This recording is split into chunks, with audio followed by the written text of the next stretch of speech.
بسم الله الرحمن الرحيم الحمد لله نحمده ونستعينه ونستغفره ونعوذ بالله من شرور أنفسنا ومن سيئات أعمالنا من يهده الله فلا مضل له ومن يضلل فلا هادي له وأشهد أن لا إله إلا الله وحده لا شريك له وأشهد أن محمدا عبده ورسوله أما بعد فإن أحسن الكلام كلام الله وخير الهدى هدى محمد صلى الله عليه وسلم وإن شر الأمور محدثاتها وكل محدثة بدعة وكل بدعة ضلالة وكل ضلالة في النار. So we continue today our discussion of the karamat, the miracles of the awliya, and in the previous lesson we looked at a number of issues related to this. We said that the karama is something that follows on from the walaya. The walaya is the friendship and the allegiance and the loyalty and the relationship which exists between a person, a righteous person, a pious person, and Allah Azza wa Jal. And that this is based upon al-iman and at-taqwa. Al-iman and at-taqwa. That these two attributes, they are the basis of al-walaya. And we said that the karama is something that is out of the ordinary. It is something unusual, which is made to happen through a wali. And that this is something which is an effect. It is a consequence of walaya, the relationship between this wali in terms of iman and taqwa and Allah Azza wa Jal. We also mentioned as well that there are also those things that we see which are from the shayateen. These are also things which are out of the ordinary. And likewise, there are those things which happen to the prophets and the messengers. So we looked at these issues. There were maybe 5 or 6 issues that we looked at. We also described what actually is a miracle, a karama. We said that it can affect. There are 2 aspects to it. First of all, either qudra or ta'thir. Qudra meaning the ability of a person, and secondly, the effect that a person may have on other people. Right? So a miracle can be in one of these 2 things. So when we speak about a miracle upon a person, maybe his hearing is enhanced, maybe his seeing is enhanced. There's something physical, there's some in his ability, in his senses, where he has something that's unusual. And likewise, in terms of an effect, a ta'thir is able to affect other people in a manner which is unusual. So we looked at these issues in some detail in the previous lesson, and we're going to continue today, inshallah ta'ala, with point number 6. So this is the 6th point in the 6th mas'ala in the masail that we've been discussing. So in this point, we want to look at some of the differences, look in a bit more detail at some of the differences between the 3 categories of things which are unusual. Right? So for example, a miracle of a prophet or a messenger, that is something that is unusual, it's extraordinary. It opposes what we know from the customs and that which is habitual in nature or whatever else. And likewise, the karama of a wali. And likewise, the things that are done by way of the shayateen, of the sinful people who are known to be sinful, people are known to be innovators, the things which happen through them. Right? So outwardly, we see things which are unusual. All of this appears to be the same. The difference is that the prophets and messengers, they have ayat and barahin. Ayat, barahin or mu'jizat. This is what we refer to them. And the wali, he has a karama. And those who are besides them, they have what we call halat shaytaniyah. Halat shaytaniyah. These are satanic states that are really behind what we see from these people. So these are the three categories of things that what we see from them. They seem to be unusual and out of the ordinary. And so we want to look at some of the differences between them, so we are clear about the differences. So first of all,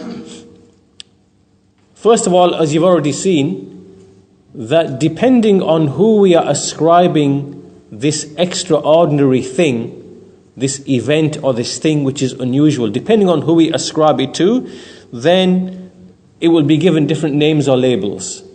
Right? So if it's ascribed to a prophet, it becomes an ayah. It is an ayah. It is a burhan. It is a mu'jiza. An ayah is a sign, a burhan is an evidence, and mu'jiza is like a miracle, something that nobody else can do, is incapable of. When it's ascribed to a wali, it becomes a karama. It is a karama. And if it is ascribed to, if we see it from the hands of the magicians, for example, and the fortune tellers, and people who are generally we know to be swindlers and cheats and fraudsters and liars and people like that who trick the people, then this we refer to this as a satanic state. A satanic state. So that's the first point that we should notice. The second point that we should notice, which is the difference between an ayah of a prophet and a karama of a wali, which is that when something happens to a wali, it is never associated with a claim to prophethood. Meaning that when we see something unusual happen to a wali, which appears to be like a miracle, then this, in the case of a true wali, we will never ever see this wali making a claim to be a prophet. Right? So even though we might see many great things happening at the hands of some of the awliya, then we never see that they at the same time make a claim to being prophets. And anyone who tried to make a claim that he is a prophet on account of certain miracles that took place at his hands, then we know surely that this person is a shaitan. This person is a shaitan, kadhab. And that this person is simply being aided by way of the devils, by the jinn, the shayateen. As for the prophets, then we know that alongside their miracles, they claim to be prophets. Musa alayhi salam, Isa alayhi salam, Muhammad sallam. So this is the difference between what happens to the awliya and what happens to the anbiya, between the ayat of the anbiya and the karamat of the awliya. There is no claim to prophethood. The third thing that we should notice as a difference is that when we compare between the prophets and what happens to the prophets, we see that the types of things which happen to them are generally, they are greater and mightier than the things which happen to the awliya. Meaning that the level and the extent and the greatness and the unusualness, the extraordinariness of what happens to the prophets is something far greater, far superior than that which happens to the awliya of the karamat which happen to them. And as for what happens to the magicians and the sorcerers, the shayateen, the people like them, people of disobedience, then in reality, when we see these unusual things happening from them, it is not really something that is outside of the ordinary. And we explained this in one of the previous lessons. We said that the magicians, they're actually making use of the jinn. And when they make use of the jinn, we know that the jinn, they have certain abilities as part of their nature, as part of their creation. They cannot be seen. They can take the form of other people, of other objects, of other animals. They can make a person imagine certain things. They can make a person in his senses, in his hearing, in his seeing, in his sense of smell and touch. Right? They can make a person feel and perceive things which are not really there. Right? They can fly in the air. They can make things levitate and appear to, levitate in the sky. So all of this, when we see these types of things coming from the Shia, from the magicians and soothsayers, it does not really fall into the definition of a karama. Amrun khariqun lil'ada, something that is outside of what we know to be like the laws in creation, right?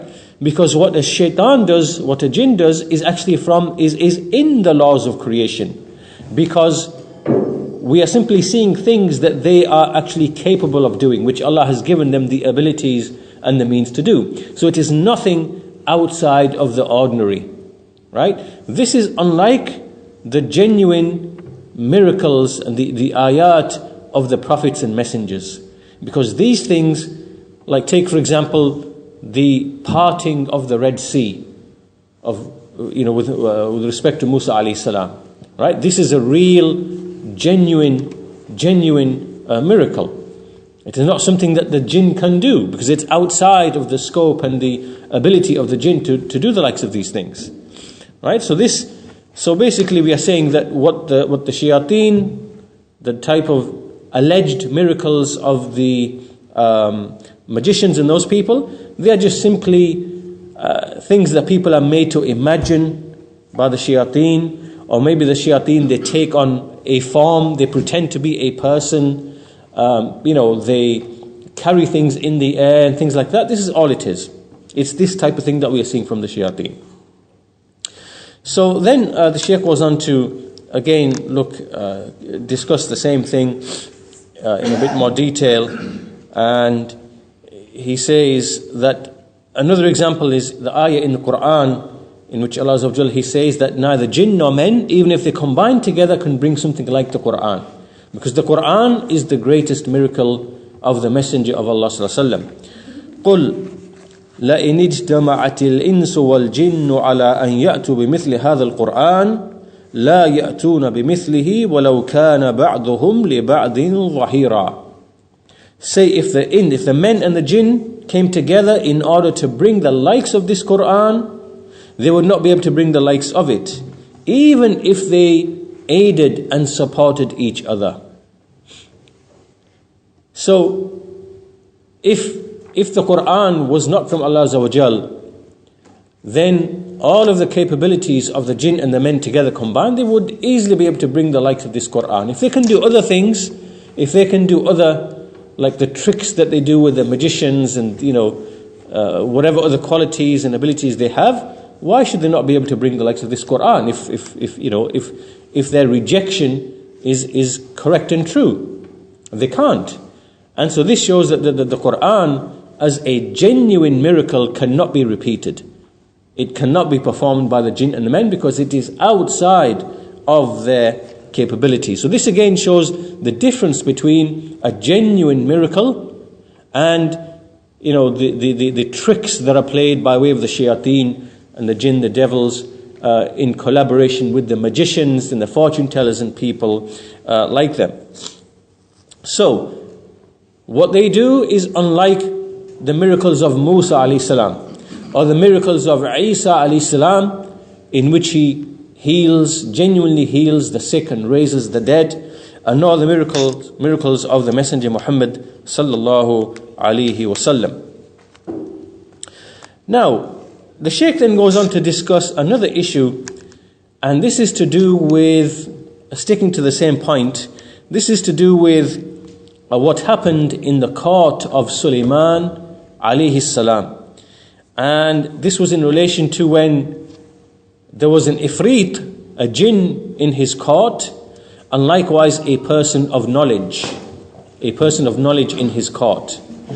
And what happened was that the Ifrit said that he will bring the throne of the Queen of Sheba, that he will bring it to him before Sulaiman stands from his place. As we see in the Quran, قال عفريت من الجن أنا آتيك به قبل أن تقوم من مقامك. I will bring it to you. I will bring this thing to you. I will bring this the throne before you stand from your place. Before you stand from your place. And so this is the Ifrit from the jinn. And however, there was another person present, and he said, قال الذي عنده علم من الكتاب علم من الكتاب أنا آتيك به قبل أن يرتد إليك طرفك. This person, he's a person of knowledge. He said, I will bring it to you. A person who had been given knowledge of the book, he said, I will bring it to you before you turn your glance. And so this thing, the throne that was brought from one place to another place, what the Shaykh is saying is that this really isn't, it's not from the ayat of the Anbiya, and nor is it from the Barahin of the Anbiya, but it is for that person who was given knowledge, it is for him a karama. It is for him a karama. And as for the jinn, if the jinn had brought it, then this would have been something that the jinn is actually capable of doing, because it's within the capabilities of the jinn. So for the jinn, for the ifrit, that would not have been something out of the ordinary, right? But it so happens that Allah Azza wa Jal had given to Sulaiman alayhi salam the service of the jinn, the service of the men, right? He was given all of these, he was given this support. And so the jinn could do certain things which are within their capabilities. But in this case, this person of knowledge, and the Shaykh goes on to explain that this was something, he made dua, and when he made dua, he was responded to and it was brought for him. And this for him was a karama, because it is out of the ordinary. Right? It is out of the ordinary for a man, to be able to bring an object like that from, Yemen, and bring it to the court of Sulaiman in Jerusalem. Right? But because it happened at the hand of a wali, this man who was given ilm, given knowledge, then this then becomes a karama in relation to this individual. So the point then being made here then is that when we look at the ayat of the Anbiya and we look at the karamat of the awliya, there is actually a difference in the greatness and the level of the actual miraculous thing which takes place.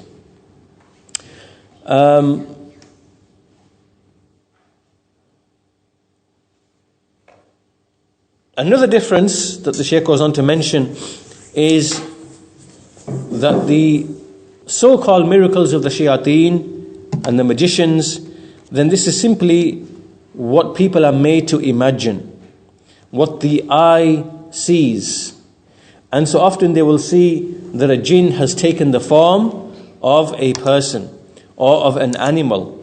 And this in history, there are many examples of this in history. For example, Shaykh al-Islam ibn Taymiyyah rahimahullah ta'ala, once a person came to him and he said to him that I was with some companions and some hardship befell us, some difficulty came upon us, and we saw you, and we basically asked you for help. And so when he said this to Ibn Taymiyyah said, well, hold on, I wasn't even in that place. I was actually somewhere else. I was in Damascus, whereas those people were outside, away from Damascus. So he said, basically this would have been a jinn who took on my form. And this is because Allah Azza wa Jal has given the jinn the ability to take on the form of other beings, other animals, other humans, and so on and so forth. So So the effect that the shayateen have and the alleged miracles of the shayateen, they are of this nature, right? They can take the form, the shape, the appearance, and sometimes they might not be able to take the form of the appearance, but they can affect what the person sees, right? So a person might think that he is seeing something, but that thing is not really actually there in substance. It is just an appearance. Like, for example, humans might see a mirage, for example, in the distance, right? Because of the way refraction is working and the light is being, and you might see a mirage of something, but it's not really real. There's nothing physically actually there, but it's just like an appearance to him.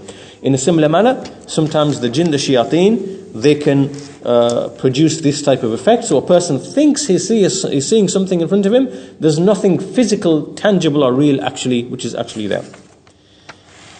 So we see then from this discussion, that the so-called miracles of the shayateen are not really real. They are really from the devils. The miracles of the magicians, that is, they are not from they are from the shayateen, from the devils. The fourth and final point here, or the difference, is again that if you look at the general category of the karamat of the awliya, and then you look at the general category of the miracles of the prophets, they are not in the same league. They are not of the same type. They might have some resemblances and similarities, but they are not of the same type. So, for example, we know from some of the reports that there are some of the righteous people for whom they were not burned by the fire, right? Meaning from the Muslims who came from the later generations. But at the same time, we know that Ibrahim alayhi salam, his miracle was that the fire was made to be cool for him. Now, even though this seems to be outwardly something similar, the point that is being made here is that in the fire that was for Ibrahim and the fire that was for this person, they were not the same type, right? And the situation in the actual qualities and details were not really the same. For Ibrahim as-salam, it was much greater than it was for this individual, right? So this is just a general thing about the nature and of the two types of miracles, those for the prophets and those for the awliya. So this was point number 5. It's all to do with distinguishing between the ayat and the barahin of the anbiya, the karamat of the awliya, and what we see from the trickery and the deception of the magicians and the soothsayers and the fortune tellers who make use of the jinn. Right? These are some differences between the three of them. Point number 7, Point number 6 Point number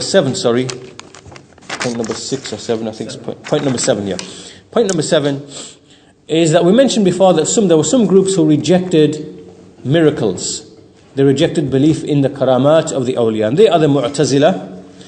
And they basically said, the reason why they said was, if we start believing in the karamat of the awliya, it means that we are undermining the ayat of the anbiya, meaning the actual miracles of the prophets. Because if there are miracles which take place at the hands of other people besides the prophets, we have now undermined one of the arguments that we can use to prove the prophethood of the prophets. Right? Why? Because these people were arguing for Allah's existence. They had rational argument for Allah's existence. And this included, part and parcel of it was, that the prophets brought miracles that no one else can do. Right? So in order to protect this form of argument, they basically denied and rejected that there are any miracles for anyone besides the prophets and the messengers. Right? So as a result of this, they denied the karamat of the awliya. And our answer to this, our answer has already proceeded. We said that basically, that we said that there are three types of things which are out of the ordinary. Either they are the miracles of the prophets, or they are the miracles of the righteous, or they are the tricks and the deceptions of the shayateen. Right? They are not the same, they are all different. And we mentioned some of the differences between them. And we mentioned that, we also mentioned that the miracles of the awliya are clearly mentioned in the Quran. Right? So for example, we gave this example of the man who was in the court of Suleiman, and it was a karama that the throne of the Queen of Sheba was brought into the court of Suleiman. This is an example of a karama in the Quran. Likewise, the karama in the Quran of the Ashabul Kahf, the people, the youths who were in the cave, and they slept for 309 years. This is a karama, because they were not prophets. Likewise, Maryam alayhi salam, when Zakaria would enter, and he would find that she had always had food, he would say, where have you got this? Where has this come to you from? And she would say, قالت هو من عند الله. It is from Allah. So this again is a karama, because Maryam alayhi salam is not a prophet. So we can see clearly therefore that belief in the karamat is established in the Quran and likewise in the Sunnah. And so therefore when these people, they deny the karamat of the awliya, essentially they are denying something which is firmly established in the Quran. Now, as for the argument when they say that the miracles of the awliya, they will resemble the miracles of the anbiya, this again is not true. Is not true, because we've already established the various differences between the miracles of the prophets and the miracles of the awliya. So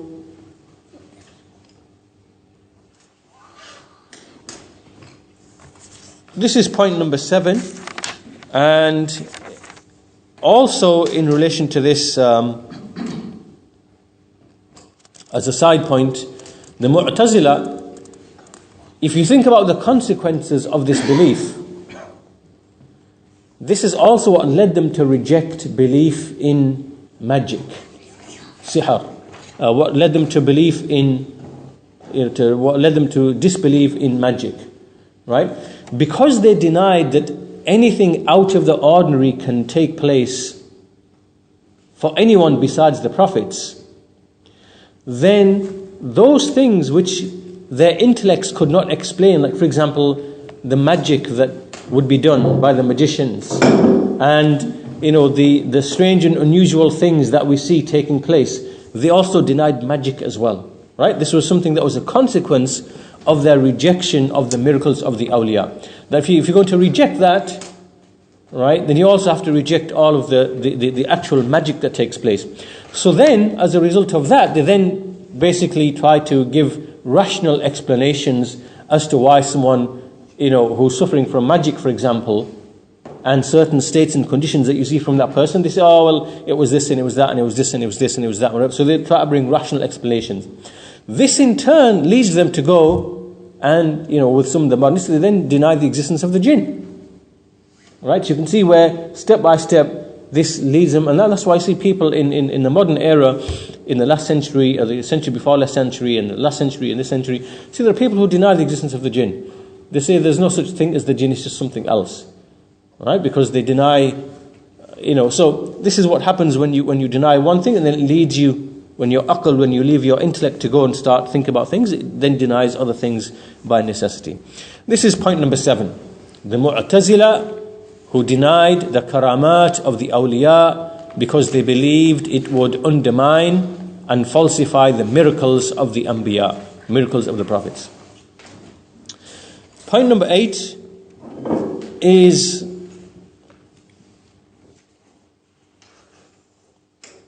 that now this is quite important, because we've established now what is a karama. A karama is something that is out of the ordinary. Right? It breaks the normal laws that we know of, that we are used to, that we observe. But there are some other things that can take place to believers, which do not enter into the category of the karamat. And they should not be entered into the category of karamat. And from those things is the assistance and the aid that Allah Azza wa Jal sometimes gives to a believer,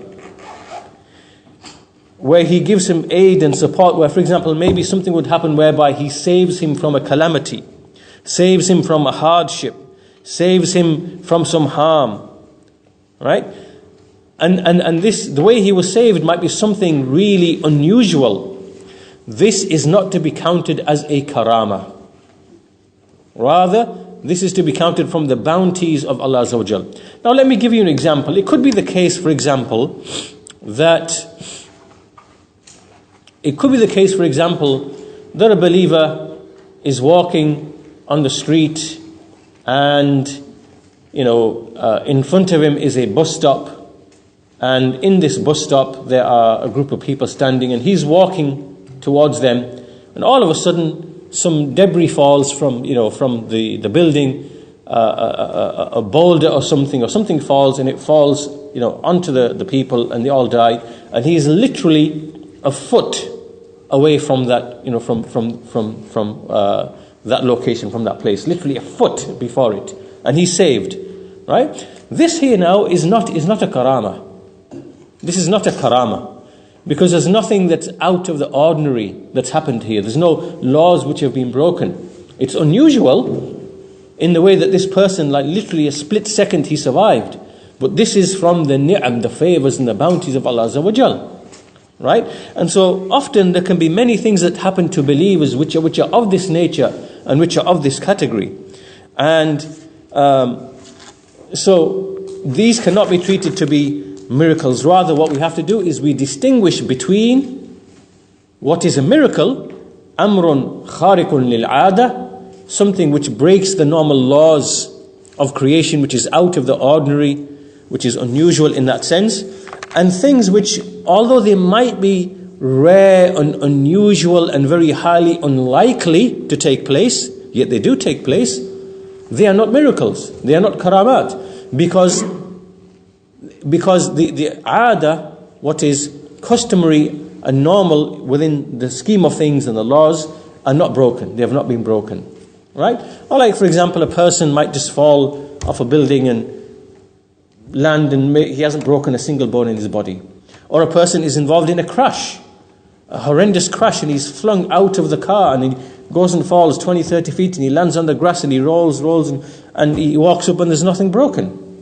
Right? This again is not really kharikun lil aada, because within the scheme of the laws, it just so happened that the way that he fell and nothing broke. This again is very highly unlikely, but it is not a miracle. Right? So we have to clearly distinguish between those things which are outside, which are actual miracles, and those things which are very unusual, but they do not break, the laws in Allah's creation. It's important to mention this because there are many people, especially amongst the Sufi tariqas, and you find that certain things happen to them which are unusual. They're not miracles, they're not karamat, but they are unusual things that happen, which are just from the bounties and the favors of Allah Azza wa Jal. And then what they do is they use these things to basically draw the people towards them, right? And they make it look as if karamat are taking place through their hands, but they're not karamat. Yeah, they're not actual karamat, but they are unusual things, but they are not karamat. So these Sufis, they use the likes of these things to make the people think that there are miracles taking place at their hands, and to make them think that they are awliya, and to draw the people towards them, and so on and so forth. Now also, these types of favors that Allah bestows upon a person, they can be in relation to worldly affairs, like we mentioned. A person is saved, or some extraordinary things happens. Or it can be in terms of the religious affairs.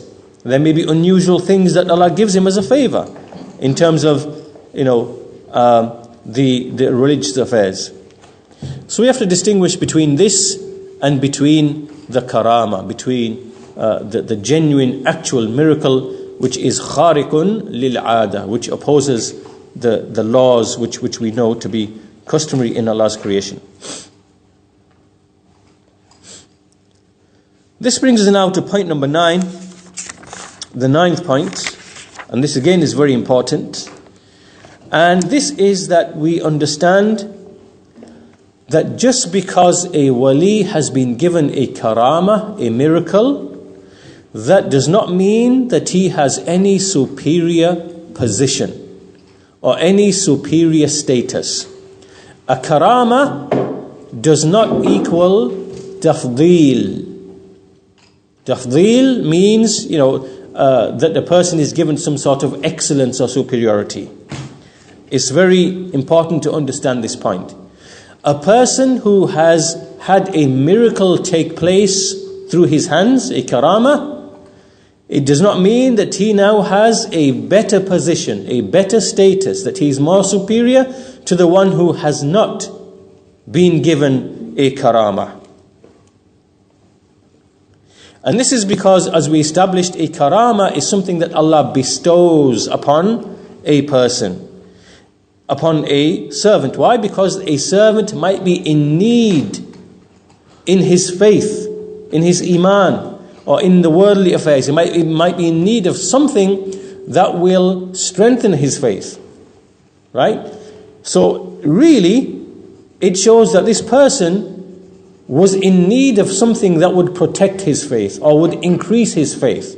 So in essence, a person who does not receive a miracle and who is strong in his iman, he is superior than the one who is not like him, than the one who is in need of a miracle in order to increase his conviction, increase his gratefulness, keep him on the right path, and so on and so forth.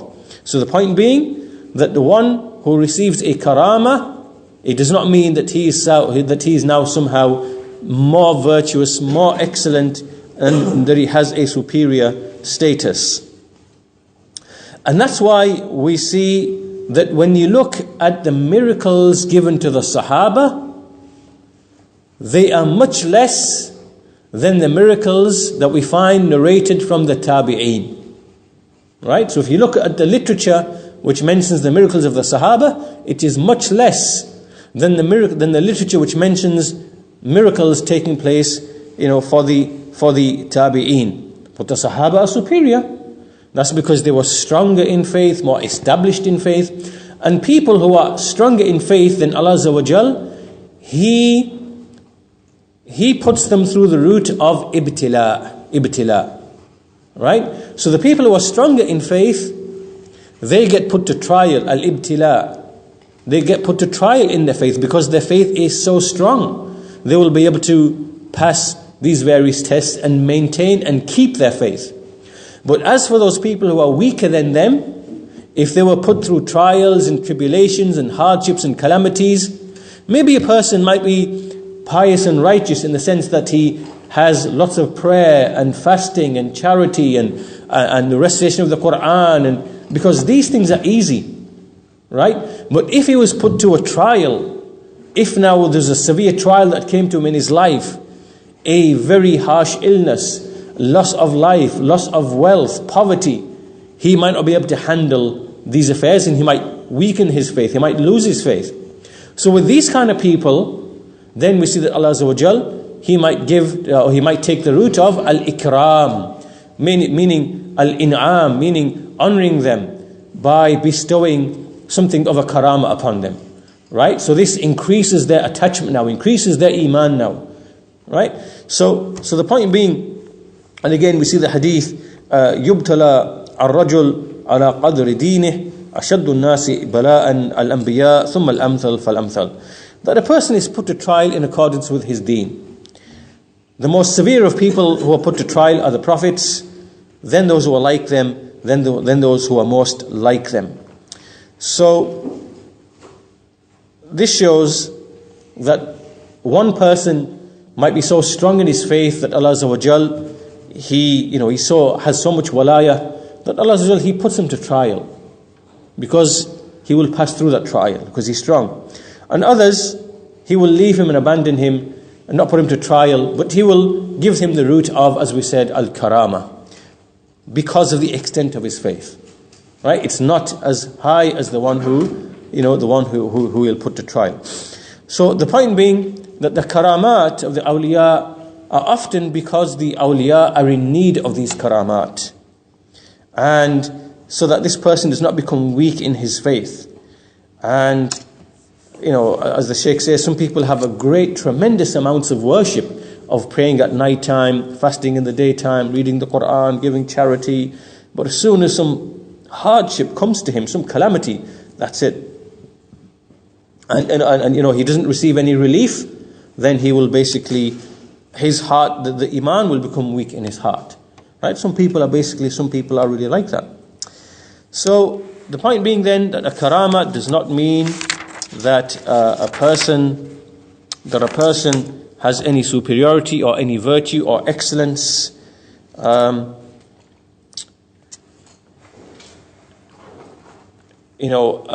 so our belief, when we speak of our belief in the karamat, and when they are mentioned in the books of creed, we are not believing it in the sense that, remember, the point of belief here is not that the awliya who are given miracles are somehow superior.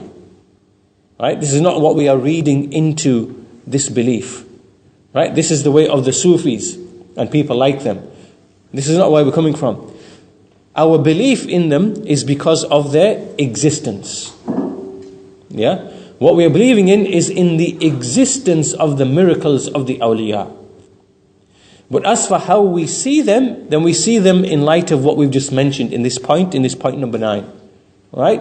That just because miracles exist, it does not mean that the wali who has had a miracle performed through his hands, he's therefore now much superior and virtuous and excellent, and the people should flock around him. And no, not at all. Right? So our belief in the miracles is i'tiqad of their wujud, that they exist and they are real and they are true, and that things which are khariqun lil ada, outside of the ordinary, that these take place as a favor and a bounty from Allah Azza wa Jal. But at the same time we believe that those who are stronger in faith, they are not in need of miracles. That's why the Sahaba, there are not many miracles related from them. Very few. But those after them, the Tabi'een and the Tabi'een, there are much more miracles related from them. Because they do not have the faith and the strength and the resilience that the Sahaba had.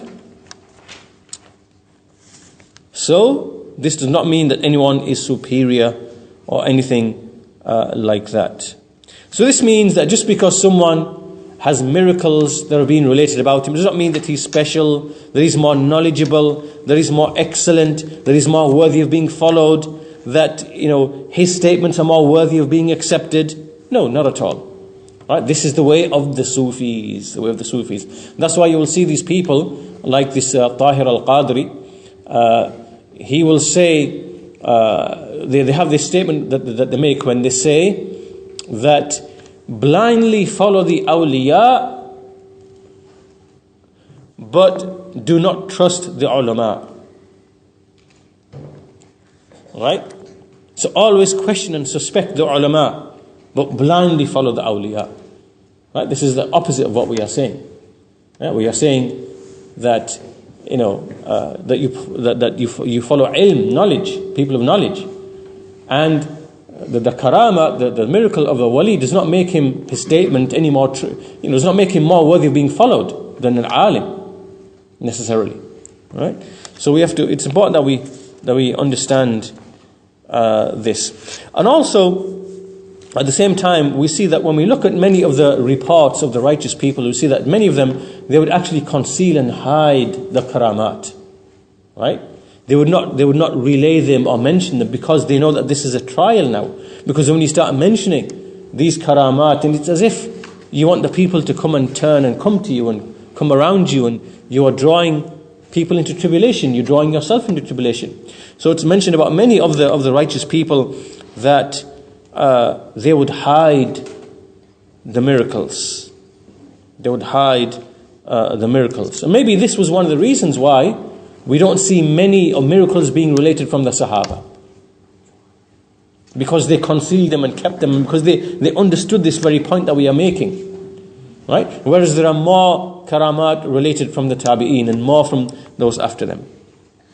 So the point being then, it is wajib that we do not believe that anyone who has had a karama, a miracle, that this is somehow a clear proof of the strength of his iman and his taqwa, and no.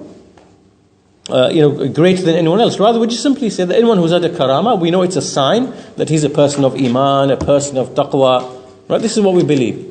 But not that he is now someone superior and excellent and more worthy of being listened to and followed, and all the rest of it that follows on from that.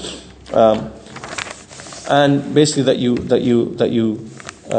conceal the karama because of the tribulation which is associated with it. And especially in a time when there is so much jahl amongst the people, like you see with the Sufis, and you see it with other than Muslims as well. You see false miracles taking place amongst the Christians.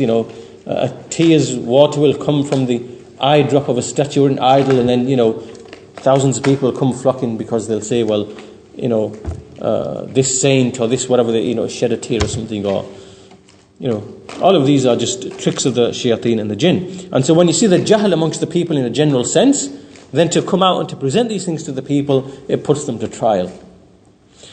We finish with the final point for today's lesson. And this is point number 10. And this is also another thing that we have to distinguish from a miracle, a karama. We mentioned earlier on that favors and bounties that Allah Azza wa Jal gives to a person which are very, very unusual, very unlikely. Like, for example, someone's life is saved, or someone is protected from harm in a very unusual way, or maybe there are some positive benefits that have come to him in a very unusual way. These are not miracles. They're not miracles. Right? They are very, very unusual, but they are not actually miracles, because they don't break the laws within which Allah's creation operates. Right? They're unusual, yes, but they don't break the laws. And that thing was, we said, they are like favors of Allah Azza wa Jal. There's something else, and this is known as al-firasa. Al-firasa is something that is like it's a very, very high level of intelligence and insight. Firasa. And al-firasa is the ability of a person to understand other people and to know them, to basically look into other people and to know their statements, their motivations, what is happening with them, to understand them and to know them. This is basically known as al-firasa. In English you could say perspicacity. Perspicacity is a word which means, very, very shrewd intelligence. Right? There's a hadith in which this word has appeared, and this hadith is related by at-Tirmidhi and others. Many of the scholars, a group of the scholars, they say that it is Hasan, this hadith, and in this hadith, ittaqu firasat al-mu'min. Ittaqu firasat al-mu'min. فَإِنَّهُ يَنْظُرُ بِنُورِ اللَّهِ. So he said, beware of the firasa of a believer. Meaning, beware of the insight and the shrewdness and the perspicacity of a believer. Because indeed, he looks through the light of Allah, by the light of Allah. Now, this firasa is explained as, it's basically ilm and knowledge that is put into the heart of a believer.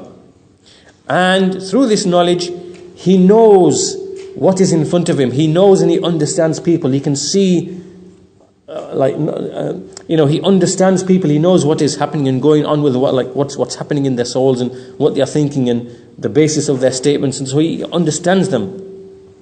In terms of being truthful, being dishonest, and what the person, how he is thinking, and so on and so forth. All of this is what's referred to as al-firasa. And so basically it's like a type of light and knowledge and understanding that Allah puts in the hearts of some of His servants. Now the scholars, when they speak about this firasa, they divide it into three categories. They say, first of all, there is al-firasatul imaniyya. Al-firasatul imaniyya. So this is, as we said, where a person is given such understanding in his heart about other people, the condition of other people. Now some people treat this to be a karama. And this is the point that we are making in this point number 10. It is not a karama. Alright? Al-firasa is not karama. It is not miracle. It is not something outside of the ordinary. Right? But this is the first type, al-firasatul imaniyya. Another type of firasa is a firasa, al-firasatul riyadiyya. This is a type of firasa which a person gains by way of experience and training. Meaning that you become shrewd and you become intelligent and you become, and the way you do that is, by you exercise the soul, you train the soul, you keep away from the desires of the soul, and you train your soul to not be affected by impulses and biases and things like that. And so you train yourself. This is something that we know that it can happen amongst the people who are like that. And there's a third type, firasatul khalqiyya. And this type of firasa is when, for example, you look at people and just by looking at their body and the way they walk and the way they speak, and you look at their features like the hands or whatever else, you can generally get an idea of what this person's character is going to be like. Is this person intelligent? Is this person dumb or foolish? Is this person sophisticated? Is this person simple? Right? This is a type of knowledge that we know that this is a type of knowledge that has been written about, and it's found amongst the nations. You will find books written upon this in the nations that have gone past, nations which are present today, likewise in the Muslim nation, in the non-Muslim nation. All of this it's like a type of knowledge that's to do really with the qualities and characters of people, and determining that from just looking at a person, right? Looking at their gaze, looking at their physical features, looking at the way they walk, looking at the way they talk, and through all of that, you can figure out their intelligence, their maturity, the way they are thinking. All of this is just something that by study you can make a connection between these two things, and that's simply a connection between features, physical makeup, biological makeup, and actual personality traits and intelligence and things of that nature. So this is really something you are really studying, I guess. The ways and the means, right? Because there are connections between the features and between, things like intelligence and these things have been studied, right? So once we understand that there are three types of firasa, a person can study this and learn certain things. But we are speaking of the first one really, right? The first one, al-firasatul imaniyya, which we find that some believers are given, and that's why we see in the hadith, for those who consider it to be hasan, ittaqu firasat al-mu'min fa innahu yanzur bi nurillah. Like this person, he will know if you're lying or not, or if you're being truthful or not. Beware of the firasa of a believer. So the point that we are making then is that this al-firasatul imaniyya is not the same as a karama. We do not treat it to be a karama. It's not a miracle. It's not from the same category of being a miracle. It is outside of that category, and it is something else. Right? So, and really this is it's like a totally different subject area. It can be like a type of ilham. Ilham means inspiration. Sometimes Allah Azza wa Jal, He can inspire a person. This is not revelation, but sometimes He puts like an understanding or a realization, or he inspires a person, right? And as a result of which he acquires understanding of something, right? It's more from that angle. It is not from the angle of a karama, which is amrun khariqun lil'ada. So if you can clearly see that difference between the two, then we can see why firasa cannot be seen the same as al-karama. So the firasa that a person has by way of his iman is not the same as the karamat.